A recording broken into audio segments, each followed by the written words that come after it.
Hi and welcome to another Mailbox, and the comments in the last week have mostly been about, of course, the Q&A in a week where we've had a new patch come out. The talk has been largely really around whether or not we're satisfied with what Blizzard are doing, and some are and some aren't, of course, and some just think they could do better. So the comments are going to be mostly focused on that this week.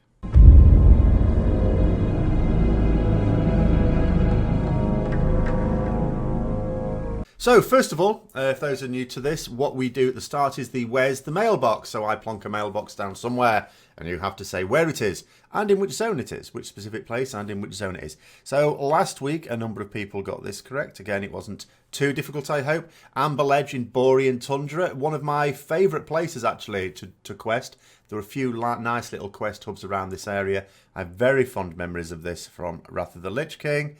And so this week's, I'm going for a more wintry scene as we are getting close to Christmas. And I need to put myself in the mood for finally doing my Christmas video, which I have planned, but I haven't done the filming for. That's going to take forever. I've only got a few days. So where is this mailbox? I want the specific place as well as the general zone. If you put those in the comments below. And let's get on with some comments. So the first one is somewhere. There it is. So it says, all I can deduce from the Q&A is that everyone who has access to the development of the game can make changes without the consent or knowledge of the higher up devs. In a way, this is potentially true. It works the other way around, though. This is the thing. And this is what I take most umbrage with in terms of the lack of communication that goes on within the World of Warcraft development team. In that... And I think maybe what started it is I've always felt as World of Warcraft has built up, it's never had the best coordination, but as it gets bigger and more unwieldy, it becomes more noticeable. And when they massively increased the team, so again, I've mentioned this a few times for various reasons in the last few weeks, but just to go over it again. So we have a situation for a while whereby expansion comes out. Some of the teams still have to work on that expansion, class designers, of course, and counter designers. But then other teams who've basically done their work for that then move on to the next expansion, start developing that. And a nice little cycle emerged. And then they needed to change. When Mists of Pandaria came out, it was going to be completely different because the next two expansions already planned were going to be developed in parallel so that because they weren't certain which way around to bring them out. They wanted to bring out Warlords of Draenor to coincide with the release of the film. That's not to say they needed the film to come out at the same time, but during Warlords of Draenor, because Warlords of Draenor was harking back to the very early days of the invasion of Azeroth by the Orcish Horde, and it wanted to tie into that. Unfortunately, by the time they'd made that decision, you know, the plan was still for Warcraft to come out a year earlier than it did, and then it got put back, and then that knackered that. But the point was that they massively expanded their development team so they could work on two expansions at once, and there were a separate team for each, obviously coordinating senior developers between the two. And the other reason for that was the idea of trying to bring out an expansion every year. So that got knocked on the head. It all failed in terms of coinciding with the Warcraft film anyway. So they've now gone back to bringing out an expansion and then working on the next expansion instead of trying to do two in parallel. So the result now is you have this massive team. There can be some doubt. Some people have already said about whether the quality in general is all that high. Obviously, there are very good developers still working on World of Warcraft. It has to be noted, and Blizzard have made no secret of this, that many of their better designers have gone elsewhere, gone on to other projects. World of Warcraft is no longer considered their premium content, even though you'd still probably argue it is. I don't know, maybe that between that and Overwatch, I couldn't really comment on that as such. But in terms of future developments, what they want to develop, they want to develop other things more than future of World of Warcraft. So potentially the standard is dropping there. But with this larger team required more coordination, and that just didn't happen. Ian Hazacosta has said as much, last expansion, and nothing seems to have improved. And where I have a bigger issue is not so much that developers might make changes that don't really need okaying. I'm quite sure there's a certain amount of that, even though there's heads of all teams who are supposed to oversee everything. I'm not necessarily sure it goes much above that. But the worst part is when it comes the other way. When the teams are working on a thing, and of course, like when you're working on any major project, you make a plan, don't you? You have your long-term vision for that work you need to do. And then someone suddenly throws a spanner in the works. They, partway through that design development cycle, they say, right, this is going to be a thing now. You need to put this into your plans. And if it goes completely at odds with your plans, that means you've got to start from scratch again. It can be extremely annoying. You experience this in various workplaces, and that's what I feel happened a lot, particularly during the class design thing. I made no secret of this. Class design was already up against it. The class designers already had an unreasonable amount of work to do because the Blizzard higher-ups, as we might call them, were of the opinion that there was no class design needed apart from 2 or 3 specs, maybe 3 or 4 specs, that you just take the artifact abilities off us and their class works, it's fine, it's all right. Or the spec, I should say, rather. Even though those 2 terms seem to be largely interchangeable these days. And then when they had to admit, oh no, actually, yeah, there's going to need to be a lot of work done. Well, they needed to let those class designers know what the parameters were there and then and let them get on with it. And they didn't. They kept adding new things in. Month after month, they seemed to be adding in some major change that would radically affect a class designer's long-term plan. And so nothing, when you're trying to just get the final little bits done, that never happened because they were trying to completely redesign the overall class balance just because of these new things that kept getting thrown in. Whether it was the let's make each spec easier to play, whether it was the trying to increase uptime, and then that went up and down and up and down. They really didn't know what they were doing with that. Decrease uptime. I think I might have said increase there. I meant decrease uptime. And then what else was there? Oh yeah, the forced GCD on a load of things that previously hadn't had it. That's been all over the place as well. But yeah, it is a bit of a nightmare when you have all these individuals. It's a bit like in a team sport, isn't it? We always say that a team of decent players will always outperform a team of superstars that all play for themselves. And that's the problem if you're not really working as a team. We know it from raiding, don't we? Anyone of us have been into mythic raiding, high progress raiding of any kind. You know what it's like, the difference between being in a raid group where everyone's pulling together and being in one where everyone's playing for themselves. The difference is massive, absolutely massive. It's one of the reasons why I run away from pugs, quite frankly. All right, on to the next one. There's a lot of very similar-ish ones, I suppose. It says, why didn't I quit yet? So this is someone. So I do a video where I criticise. First of all, I don't even criticise the game in that video. I criticise Blizzard's response to the community. Ultimately, all of those criticisms were about Blizzard's engagement with the community. And saying, why don't I quit yet? If I were to quit everything just because I have criticisms of it, I wouldn't even be alive now. I'd have hung myself 30 years ago. That's a ridiculous statement. It's one of those boneheaded statements that people make. Oh, you have a criticism. You should quit the game then. As if everyone who plays the game must think it's absolutely marvellous in every way. A criticism is just that. It's not negativity. A criticism is when you say, this isn't good enough, it should be better. And I prefer it if I then go on to say, and this is how I would make it better. Now, we already know when it comes to criticism of game design features, Blizzard, like games developers in other games as well, always say, no, you should just tell us what's wrong with it and not actually tell us how to fix it. Now, I always think that's a really negative, because that just invites people to randomly criticize things without any thinking about it. I always think if you have a solution and you vocalize that solution, then it does 2 things. First of all, it sort of forces you to think about it. Second of all, if you put that out publicly and a load of people just point out how that's a completely ludicrous solution, then it forces you to think about it again. Whereas if you're just invited to criticize things you don't like, you'll criticize the most ridiculous things. And Blizzard keep talking about useful feedback getting lost in the, in the forest of all these things. Well, they're inviting it by saying that. Now, I understand it from a games developer's point of view. They don't want to take on board, players' suggestions because, that hurts their ego because as games developers, they're supposed to come up with the solutions.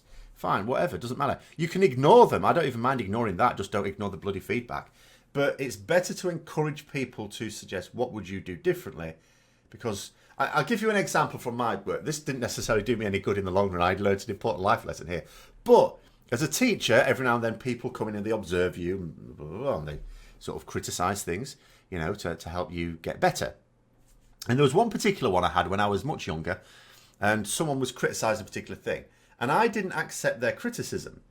And I said, at the time, okay, so what would you do differently?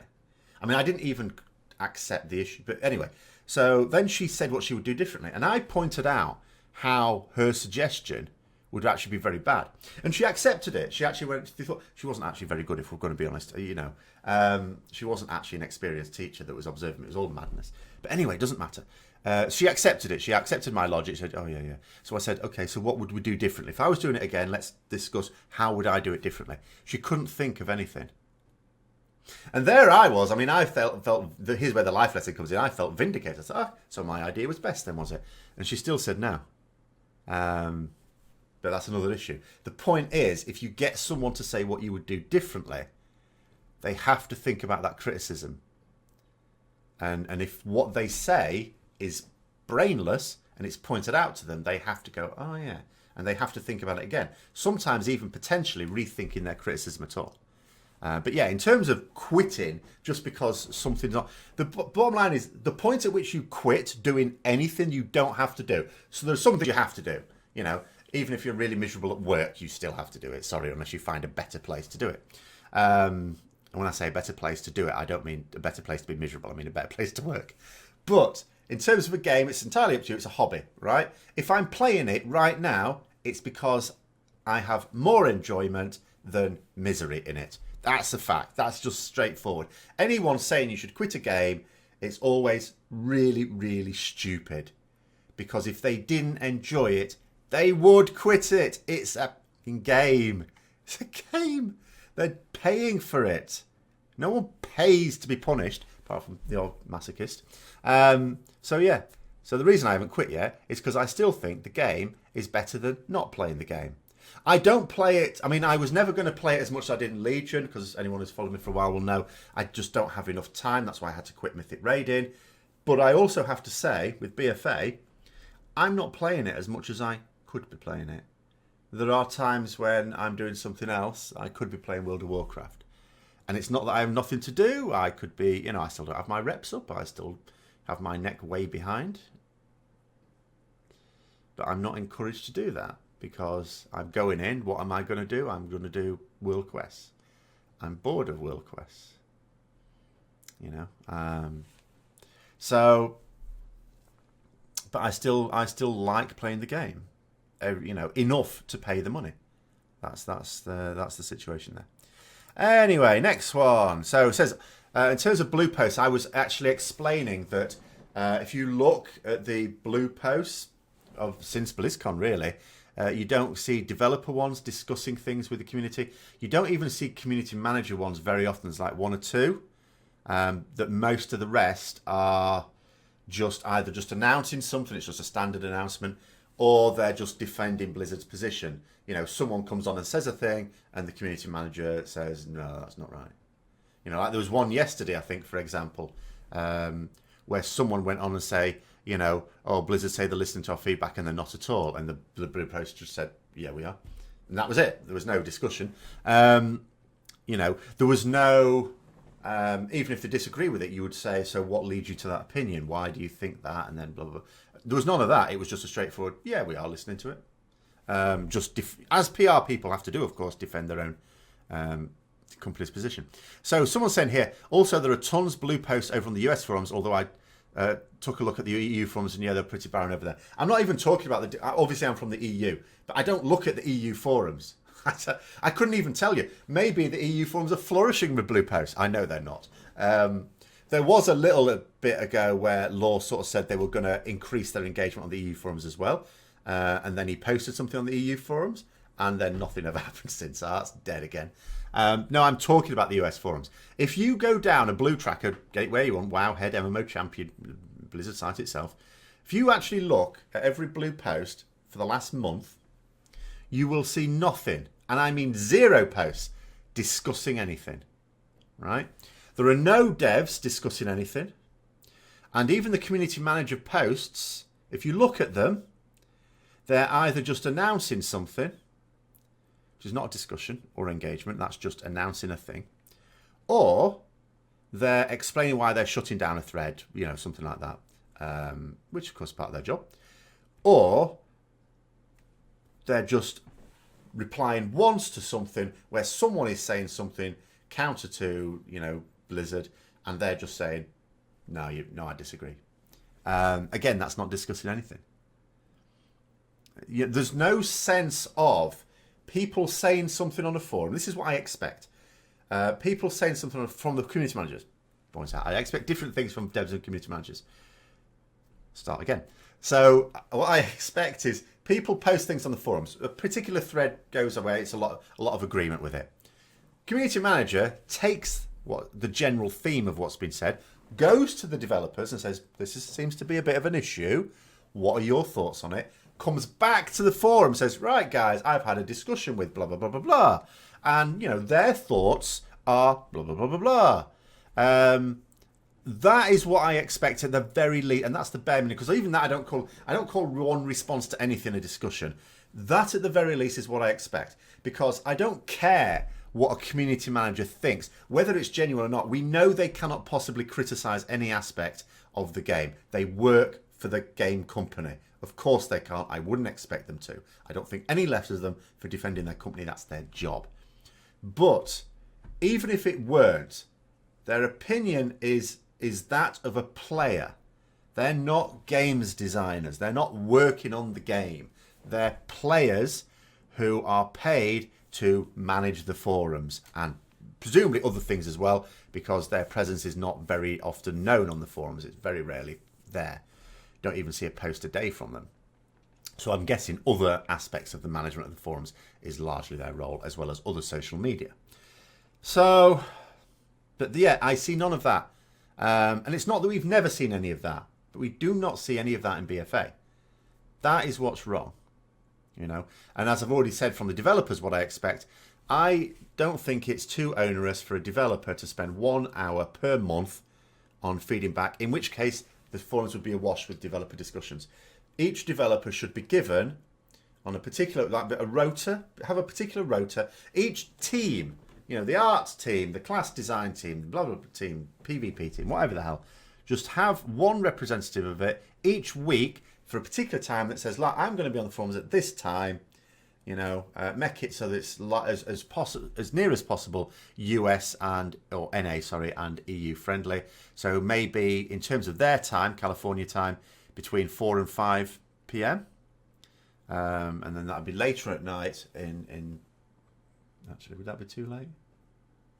I might be pushing it. Maybe 3 to 4 p.m.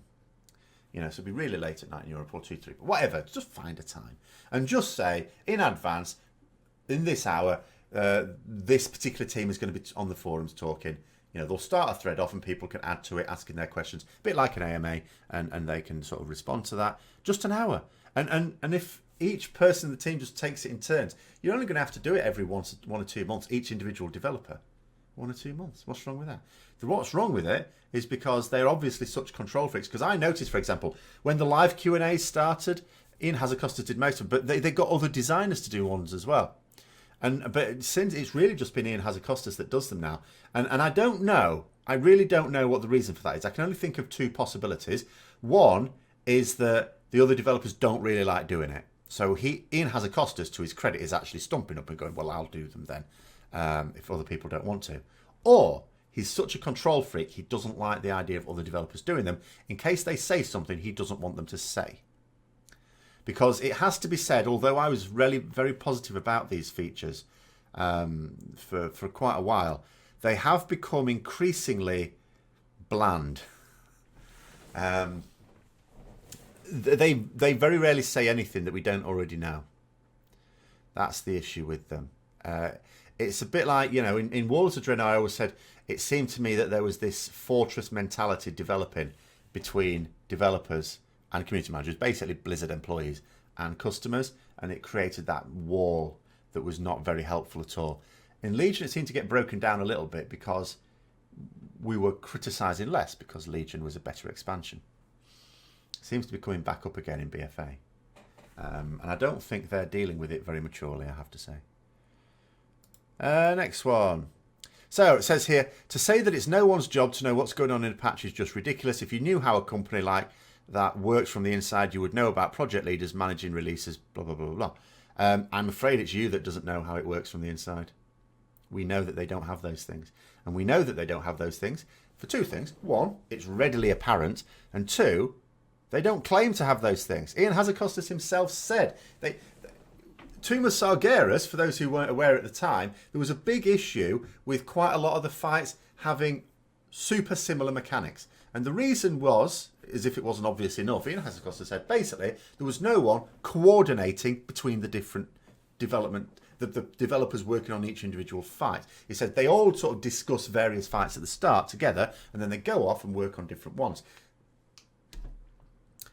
That means you don't even have coordination within a single... that's the encounter design team. They don't have any organisation, any coordination within it, and they certainly don't have anyone reporting back upwards. Because then that person would have an overview of all the fights, and that would never have happened. So we know it doesn't happen. We know that level of coordination isn't there.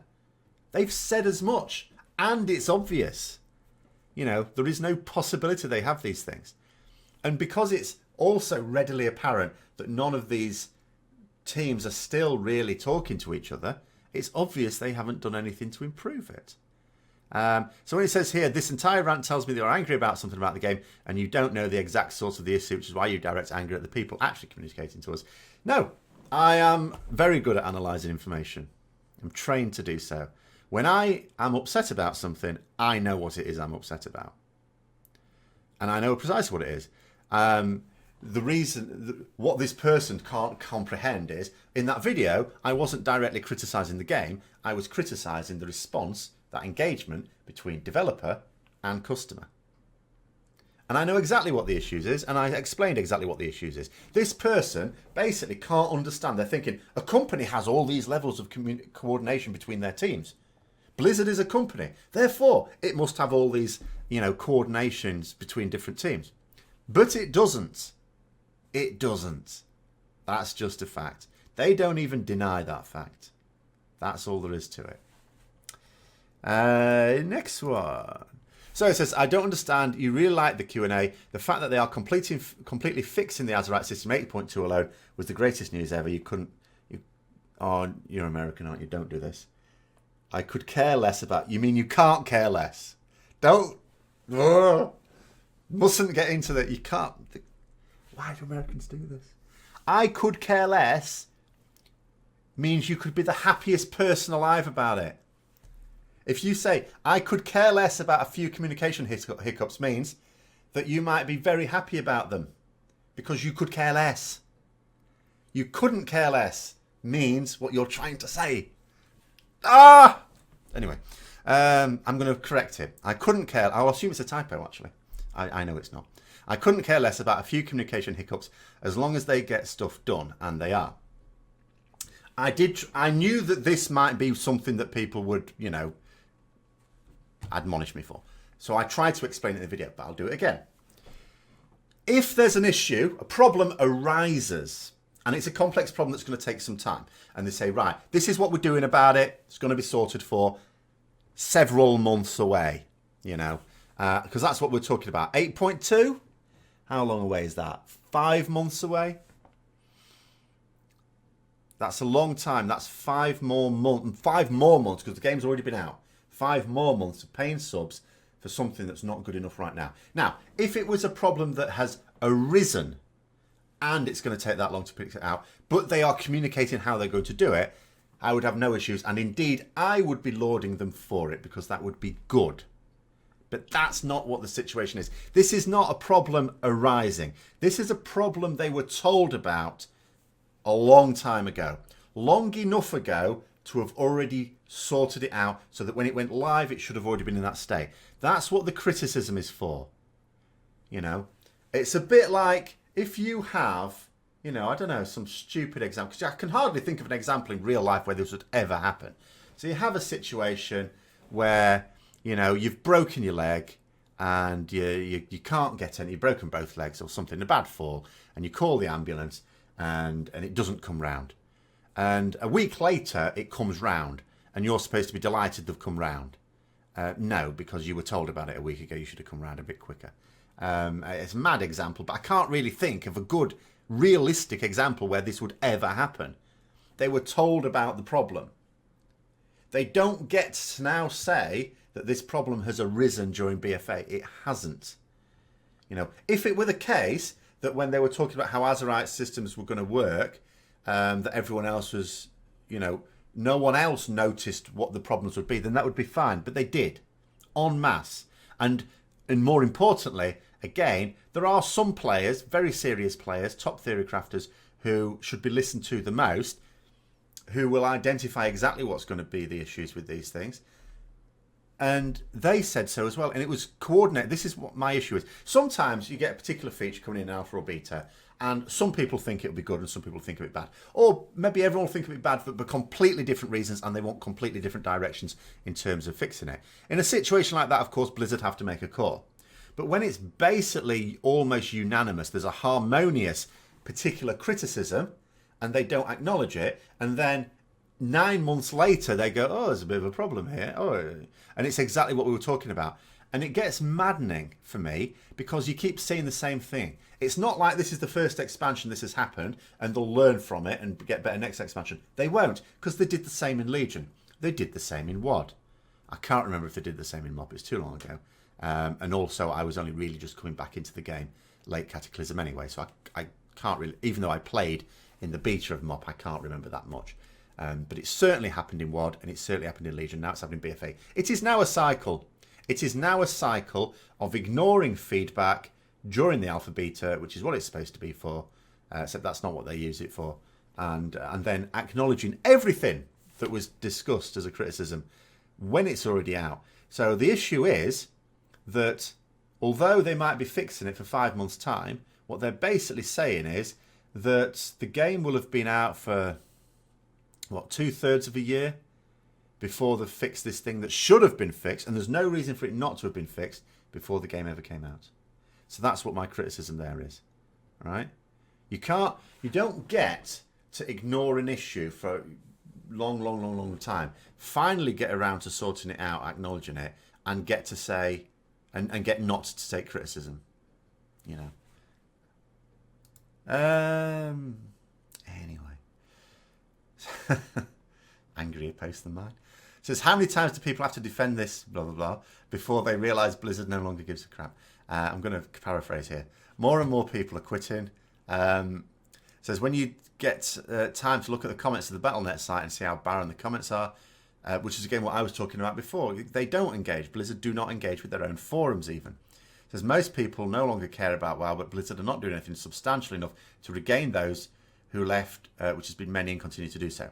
Actually, on that last point, they may be. It's far too late, but they may be. Well, too late might be a wrong word. It's much later than it should have been, because they have said they are, like, in terms of getting new people in, the new player experience is crucial, and Blizzard have said they're working on a long-term project to massively improve that, which will be very welcome. So I'll give them the benefit of the doubt on that one. The issue has always been, I always say, with something like an MMO, when you add expansions onto it, it's sort of the stuff that came before it largely gets forgotten because it's old content. But it's not, it's old content to us, but it's not old content to new players. And I always think when you bring out a new expansion, there's several things you should go through. There are things that Blizzard go through that I don't think you should. but there are things you should go through. And one of the things on your checklist that should absolutely be there is, what have we done to improve the new player experience on the old content now? And that has obviously, until now, or until this year, should we say, because they did take a look at it earlier this year. I suppose technically last year, to have implemented it earlier this year. But until now, until recently, they haven't given it a second thought. I mean, there's the Cataclysm revamp, but I don't think that was done from the new player point of view. If it was, then... But, you know, there hasn't really... It hasn't been a focus of theirs. And it's the sort of thing I would even put... Maybe it hasn't been a focus because if it's one of these nebulous responsibilities of a team that's also got responsibilities for the new content, that's probably where you go wrong. You really need a separate team for it. It doesn't have to be a large team, of course. But you really need people whose job it is solely to focus on the new player experience. I cannot understand the concept of any company that produces anything, whether it's a goods or service, that doesn't have their job solely focused on acquiring new customers. That to me is a sort of madness. You know, so for a games company that wants to go on for years and years and years, you know, it is going to hit its 20th anniversary. You know, when I was talking with the 10th anniversary, I was saying, oh, you know, I can absolutely see this going to the 20th. People thought I was mad. We're looking at it now, even though that's still many years away. It is. It's going to have a 20th anniversary. And I cannot understand that a game that, okay, when it first came out, they didn't know how long it was going to last. Once they were into TBC, they knew they were onto something special. They knew this is a game that's going to last. Why on earth they didn't employ a few people, at least, whose sole job it was to look after the new player experience, I do not know. Do not know. But anyway, in terms of some of the other ones, it says, you know, how many times do people have to defend this before they realise they no longer give a shit? The problem is that Blizzard as a company is associated with an awful lot of very good practices in terms of, you know, the extent to which we respect them. They've gone now, they've stopped. And I know a lot of people blame it on Activision, and maybe that is true and maybe it's not. It doesn't necessarily have to be true. It could be argued that all big games companies, because they all had to start off small, they were probably all had really good engagement with the community early on, and maybe don't so much now. It may be that it has nothing to do with Activision. It may just be that as the people who run the company are more and more detached from the actual game design. Some of them were games designers. They were there right at the start of Blizzard, of course, but they've been so far removed from it for so long that their perceptions has changed. Our perceptions are always very much based upon what we do, and that's going to be relevant, I think, on the next comment. But as they become more and more detached, as the company gets larger, the people at the top become more and more detached from the actual games design. Even if they play those games, the actual game design, that you naturally focus more on the business side of it. And although a good manager and a good CEO will match up the desires of the customers with the desires of the shareholders, or the business, if you want to call it that, that's not necessarily always a priority. I just think now Blizzard has fundamentally changed. It doesn't mean to say that the games are going to be bad. They're just not going to be as good as they could be. That's all there is to it. Doesn't mean I won't play them. You know, I play every now and then Star Wars: The Old Republic. I think that's a decent game on balance. It's not perfect, but I think it's decent enough. EA have got their sticky paws on that. That's like, you know, that's like the Antichrist of the gaming world. I still play it. That's okay, you know. So I think just games companies, if we think about it now, it's actually hard to think of a large games company that hasn't pissed its customers off in the last year. It'd be quite tough to think of one. The companies have just changed, that's all. And we just have to get used to it. It doesn't mean to say they won't produce good games. I'm sure they will produce good. If they didn't produce good games, they would go under. They just may produce games that aren't as good as they could be. So we'll just have to see if games such as Ashes of Creation that are produced independently of that sort of business culture, even though they have to have it on a sensible business footing, are are better for us. I mean, I've just play tested some of that. I'll be bringing out a video actually next week on my initial thoughts on that. And I think the beta proper is starting very soon as well. So I'll be doing a bit more on that. We'll just have to see. Maybe not. But yeah, so it's just one of those things. I think we just have to accept that Blizzard is no longer Blizzard. And here is the stuff about perceptions and your past life and all the rest of it. So it says here, big mistake having an ex-corporate lawyer as lead dev. WoW needs someone that has a passion and past in the gaming industry. I believe this is why WoW is failing its current iteration. I don't actually agree with that. Although I do think, I mean, as the lead game designer, effectively on World of Warcraft, the game director, as Ian Hazacostas, I don't think has made good decisions. I don't think has been an effective leader. And I think he has completely the wrong attitude about communication between company and customers. But I don't believe that his background is a no-go. You know, his background inevitably has informed his decisions. And it may well be that as an ex-corporate lawyer, as you say, if that's what I know, you came from a law background, but I don't know exactly what he did. You know, maybe he's the sort of suspicious so-and-so where it's sort of, you could argue, oh, it makes sense. He's come from a background where he has to be suspicious of everyone, and now he's coming to this and he's really suspicious of the community, and that's why he keeps us at arm's length. In fact, more than arm's length. Like an orangutan is around arm's length. So maybe you could make that link. But I don't necessarily think it follows. You know, I don't think that you'd have to necessarily come from that. And it's not like he hasn't come from gaming industry experience. Remember, he didn't just become corporate lawyer to lead developer. He was a mad player of World of Warcraft. He was a huge fan of World of Warcraft, played at a very high level. Then he was taken on board. He became an encounter designer, a very well-regarded encounter designer. Many people believed he was very successful as an encounter designer, very good. And of course, when he was promoted to assistant game director, there's two issues about that I sort of said at the time. One of it, which is, this happens a lot in companies. Teaching is a very similar industry in many ways, because as teachers, we have a particular skill set for teaching. And then you have managers. Now, the very junior, you know, the middle managers, whatever they're called. I don't know why they ever call them middle managers. We call them middle managers, even though there's no one below them, apart from the teachers. So surely there should be junior managers. It doesn't matter. The point is that they also do some teaching as well. But the very senior managers don't, because they haven't got time. It's a completely different job. It's a very different job. The very senior managers. Many of them will have been teachers. In fact, generally speaking, they have been teachers.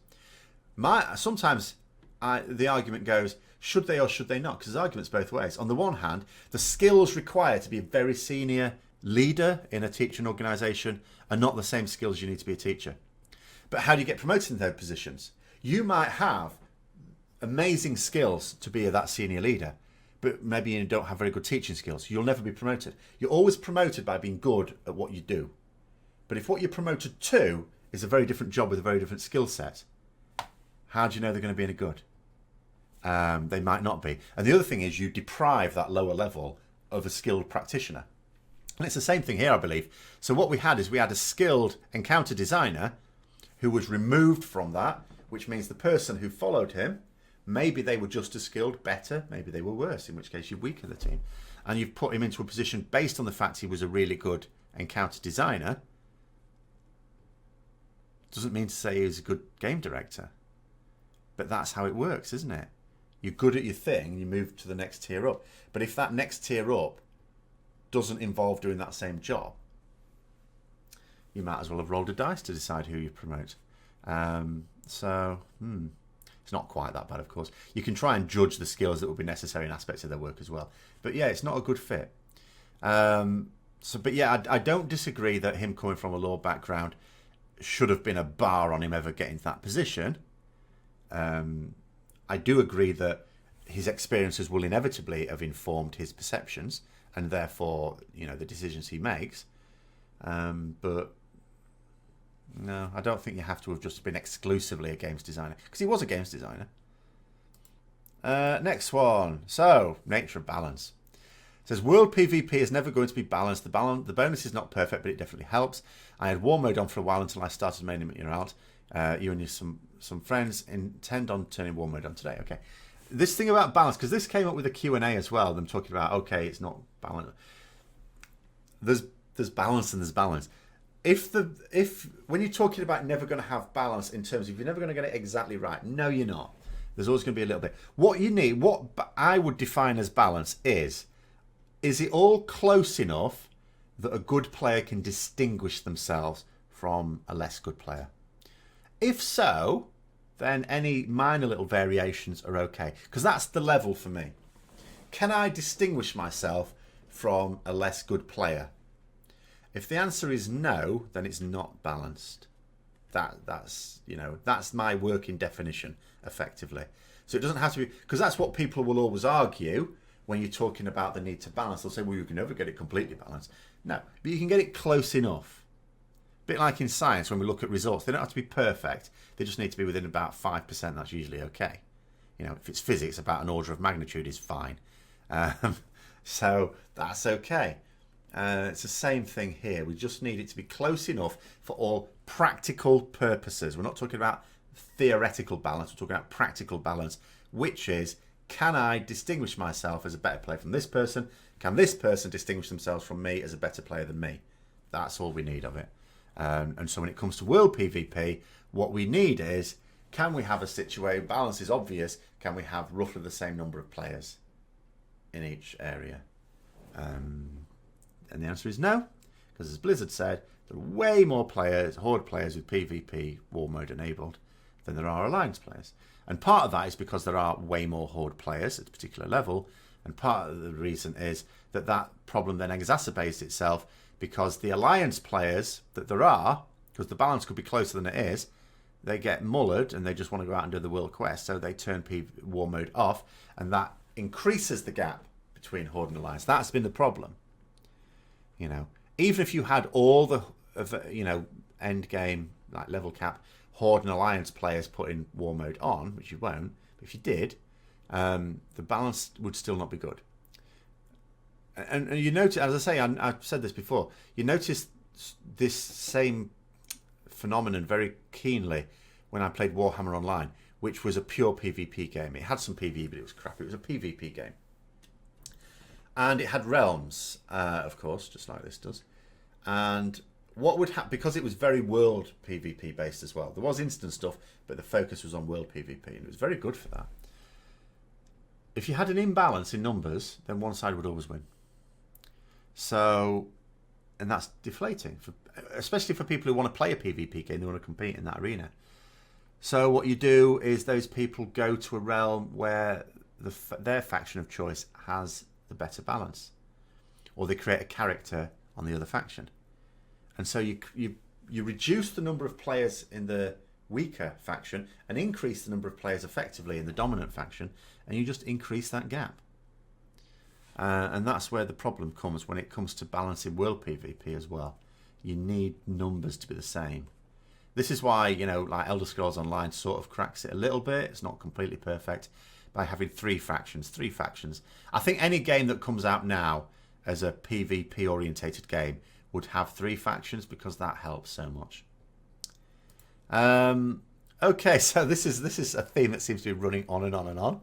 So I talked a couple of weeks ago about, wouldn't it be fun? Because we were trying to think of alternate development of the smart NPCs and islands, because I think quite a few of us thought that this is not what it was intended for. This is just a trial. This is like a beta for something else, something they have planned. Obviously, we've seen the next stage of development. That's the effective PvE version of Arathi Basin, I think it is, where you've got smart enemy NPCs. So what I was joking is, well, maybe they could use this for LFR. So instead of sitting around waiting for a tank for ages, you just get, after a certain way, if there's no one in the queue, you just get yourself a smart NPC tank. And various back and forth discussions on this. So someone's saying here, the smart NPC in LFR is kind of like what happens in Heroes of the Storm. When someone leaves the game, an NPC will take control of the player until he comes back, if he does at least. That'd be awful, wouldn't it, in LFR? Everyone would leave. It's like, I want to do LFR. What do you want to do LFR for? Oh, because I really enjoy doing the encounters. No, because I want gear and I might want tokens. So everyone just goes in there and 25 people go AFK, or 20 people. How many, is it 25 still in LFR? Can't remember. However many it is, just go instantly AFK, all get taken over by smart NPCs. The smart NPCs do every encounter. Everyone comes back, checks the bags for their loot. Could you imagine? Could you imagine that? You might even not go AFK. You might just sort of leave it and pretend you haven't watched a video or something while it's happening. I don't think they would do that. Right, okay, last one. So it says, I know they don't want to release a raid before Christmas, but now during Christmas there's plenty of free time, perfect for enjoying some new raid. Maybe terrible for the hardcore dudes, but still. 15th of December to 10th of January. Such a good time to play more than usual. Launching the raid late January makes this 8.1 launch a waste, to be honest. I don't believe it does. And the reason is, although you're looking at your personal next few weeks and you're thinking, I'm going to have loads of time to play World of Warcraft. I'd be the same. I'm a teacher. So in a week's time, I might still be in hospital. But as soon as they release me, I'm going to have a lot of free time where I'm just recovering. So I'll have plenty of time, presumably, to play World of Warcraft. That being said, a lot of players don't. The number of players that are going to be playing games is going to massively reduce, and they know that. They did technically do this in Legion. They brought out not Trial of Valor. What was it? Was it? It was Trial of Valor, wasn't it? Just before Christmas. Somehow that seems wrong, but I'm sure it was. Of course it was. And people just didn't do it. Not very many people did it at all. So, yeah. I totally get why they wouldn't do that, because there aren't going to be few people. There seems to be much fewer people looking at the internet in general, and I don't know what other YouTubers find, for example, but I notice, and I've now been doing this for a few years. In December, there's always way fewer viewers than that. It sort of goes down in December and then back up again in January. So there's I think people just actually go and do things that don't involve being on the computer, whether they're forced to do so or whether they choose to do so. This time of year just generally gets, particularly in Western countries, of course, generally has people doing more things that don't rely being on the computer all the time. So no, I think it's just something that's bad for you in particular, maybe for me as well. I mean, the way I get around it's quite simple. It's a nice time to play other games. And actually, you could also just do things in World of Warcraft with guilds and stuff like that, and just have some fun.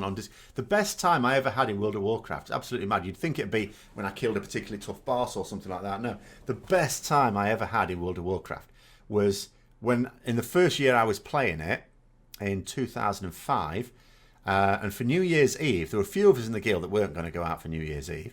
We were still drinking, and we decided to do a Scholarmance, And we're in raid characters, we're in gear, but we just went in there getting pissed and making a right arse of everything, and it was fantastic, doing big pulls and all the rest of it, and we just had a great old time, just basically going through dungeons, getting drunk. So I'm not suggesting the getting drunk part is essential, but yeah, just if you just play World of Warcraft, then just get some other people that are going to be about the same time and just do some fun things together on voice comms. Is my suggestion for that one. So there we go. That is the mailbox for this week. Just a little thing about next week. It is possible that there will be one. It is possible there will not be one. There's two factors that are going to affect this, for those who don't already know. So I'm going into hospital at the end of next week, or this week, depending on when you start your week. I should be out on the Sunday.